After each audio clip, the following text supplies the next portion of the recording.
Thanks for tuning in to A Better World, where we aim to illustrate that today is the greatest time to be alive and show the progress we're making as a civilization. I'm your host, Luis Acevedo, and in today's episode, we're going to be going over an article that I read from The Economist, and it's titled, Road Makers Turn to Recycled Plastic for Tough Surfaces.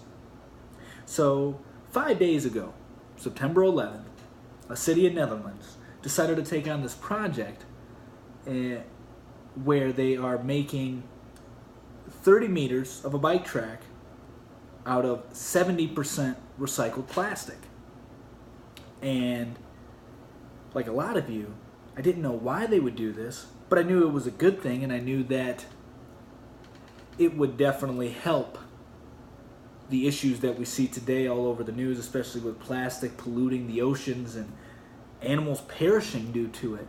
I'm sure we've all seen the video where the turtle has a straw stuck in its nose and it's in obvious pain and people are trying to get it out. And so, obviously, without asking why, we can assume that it is going to be better, or at least a step in the right direction. But the reason why we want to do this is because we make 3 times more plastic than bitumen. And you might be thinking, what the hell's bitumen? Well, it is essentially asphalt. So what we use currently on roads, we make 3 times more plastic. Then you might be thinking, okay, who cares? Well, the reason you should care is because both plastic and bitumen are byproducts of refined oil, and they are both polymers, which essentially just means that they have a strong bond and they are a tough surface.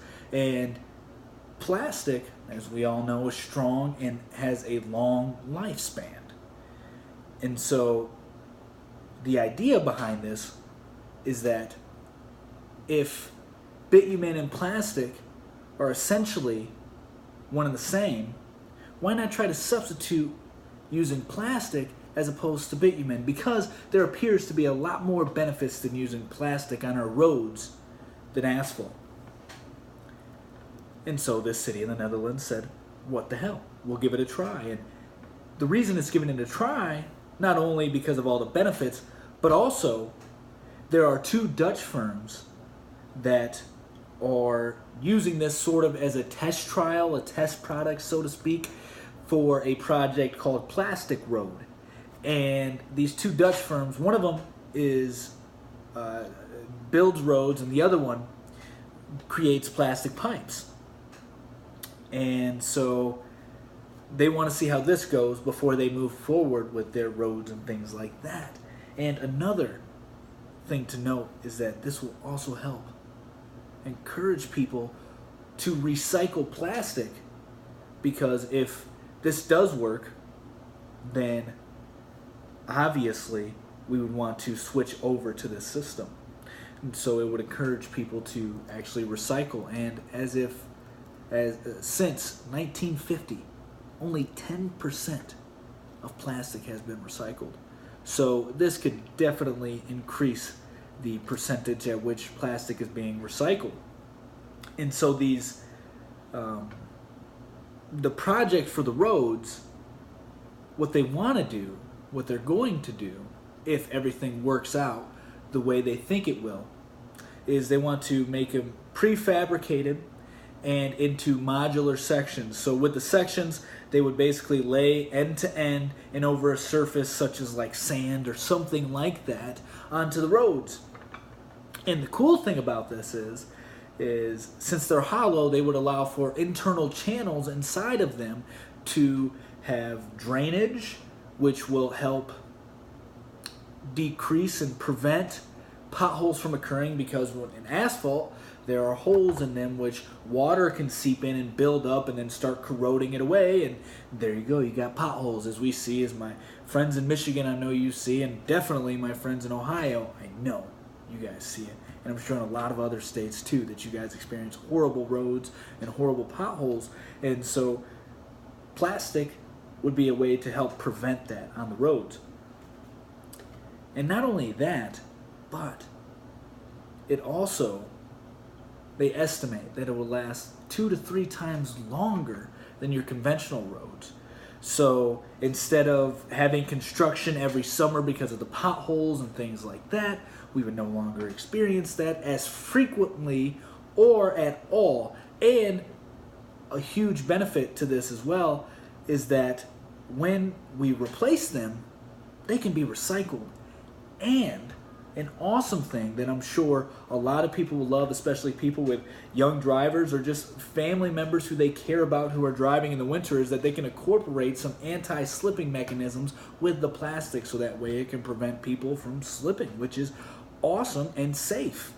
So obviously there's a lot that needs to be done before we can start implementing things like this, but there have been some places where they have tested it out.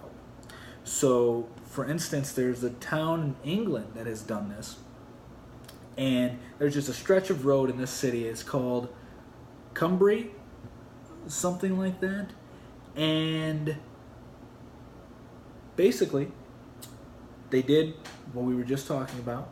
They used recycled plastic, and they used to have to resurface the road every 6 months. But ever since they did this, they haven't touched it in 2 years.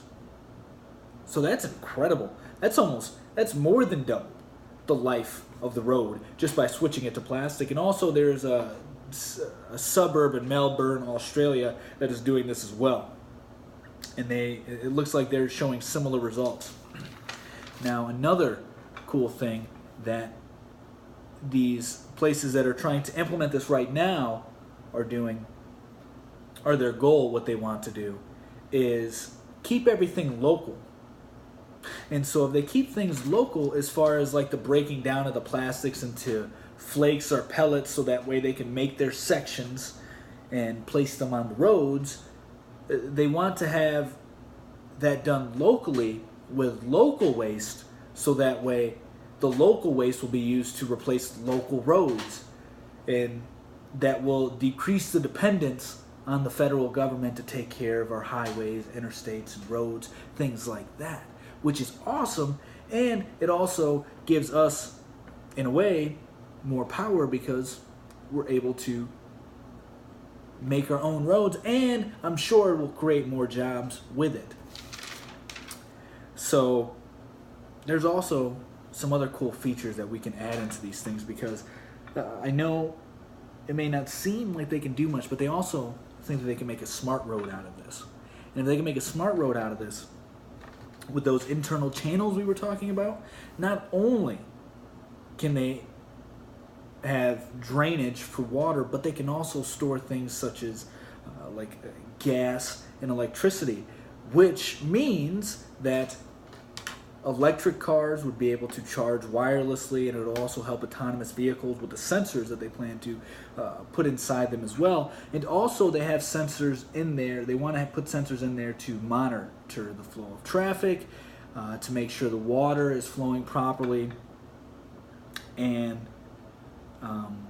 just make sure that the temperature isn't too hot or cold, and that way they can adjust for that. Because it is plastic after all, so we know if it does get too hot, bad things can happen. Also, if it gets too cold, so they are going to put sensors in there as well. But this is the article I wanted to cover for today, and I thought that this was very interesting, very innovative, and definitely good news, and showing that we are trying to make the world we live in a better place. I mean, if we actually get this to work, well, then this will just change the game. And it'll also save countless animal lives, which is awesome, and also contribute to ending or fighting the pollution. Whether you believe in climate change or not, I think we can all agree that we would want the world to be less polluted.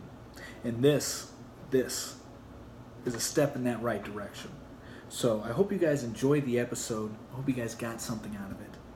And like always, if you like what you heard or saw, please leave a comment, share it, pass it along to a friend, and subscribe.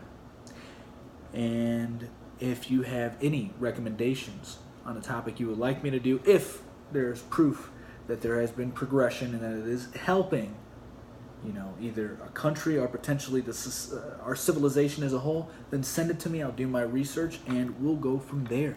But you guys have a great day. Peace.